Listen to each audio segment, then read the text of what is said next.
কেন্দ্রীয় প্রকল্প তথা জল জীবন মিশনের আওতায় রাজ্যে গ্রামীণ পানীয় জল সরবরাহ প্রকল্পগুলির দীর্ঘমেয়াদী নিরবচ্ছিন্ন মজবুত পরিচালনা নিশ্চিত করতে রাজ্য সরকার এর প্রথম নতুন করে অপারেশন এবং মেইনটেনেন্স নীতি চালু করেছে।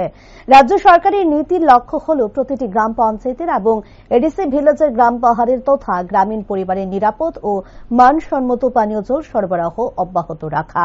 নতুন নীতি অনুযায়ী গ্রাম পঞ্চায়েত এবং এডিসি ভিলেজগুলিতে জল এবং স্যানিটেশন কমিটির মাধ্যমে পাইপলাইনের ছোটখাটো লিকেজ এবং টেপ মেরামত, মোটর পরিচালনা, নিয়মিত পরিকল্পনা পরিচ্ছন্ন এবং অন্যান্য গুরুত্বপূর্ণ ম্যানেজমেন্টের ব্যাপারে দায়িত্ব স্থানীয় পর্যায়ে পালন করা হবে, যার ফলে দ্রুত সমস্যার সমাধান সম্ভব হবে।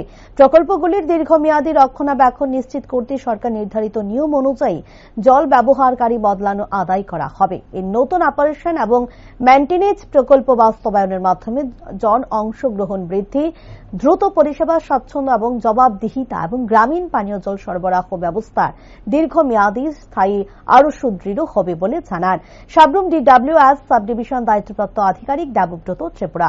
অপারেশন এবং মেইনটেনেন্স নীতি এই নতুন প্রকল্পটি নগর পঞ্চায়েত ছাড়া শুধুমাত্র গ্রাম পঞ্চায়েত ও এডিসি ভিলেজগুলিতে কার্যকরী করা হয়েছে। সাবরুম মহকুমার 3টি আরডি ব্লক এবং TTADCর সাব ডিভিশন জোনাল অফিসও রয়েছে। বিশেষ করে সাতচাঁদ আরডি ব্লকের অন্তর্গত 39টি গ্রাম পঞ্চায়েত, রূপাইছড়ি আরডি ব্লকের অন্তর্গত 18টি এডিসি ভিলেজ কার্যালয় এবং পোয়াংবাড়ি আরডি ব্লকের অন্তর্গত গ্রাম পঞ্চায়েতের 4টি এডিসি ভিলেজ কার্যালয়, 3টি মোট 7টি রয়েছে। উনি আশা করছেন এই নতুন প্রকল্পের মাধ্যমে গ্রামীণ পানীয় জল সরবরাহ দ্রুততার সাথে নিরসন হবে। স্যার, আপনার নাম? নমস্কার, আমার নাম দেবব্রত ত্রিপুরা। আমি SDO DWS Sabroom sub division.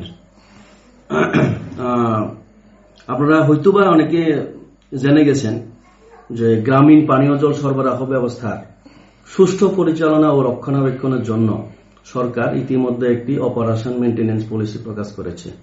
এই পলিসি অনুযায়ী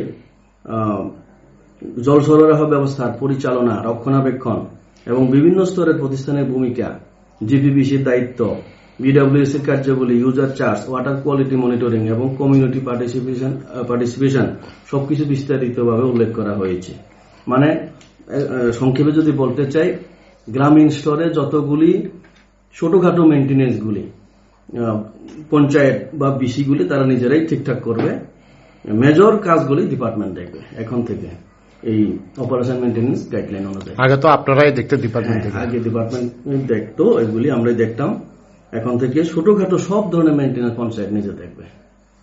এখন কি এই ধরনের স্কিম চালু হওয়ায় জনগণের উপকৃত হবে বলে মনে হয় আপনার? অবশ্যই উপকৃত হবে, কারণ পঞ্চায়েত যখন যার যার সমস্যাগুলো নিজেরাই ঠিক করতে পারবে, তো ডিপার্টমেন্টের উপর আর নির্ভর করতে হবে না। কারণ ডিপার্টমেন্টের কাছে অনেকগুলি পঞ্চায়েতের ইস্যু থাকে, একসাথে অনেকগুলি সমান সময়ে ঠিক করে ওঠা সম্ভব হয়ে ওঠে না। তো পঞ্চায়েত যদি নিজের কাজ নিজেরা করতে পারে তো অবশ্যই ভালো হবে, সবার জন্য ভালো হবে।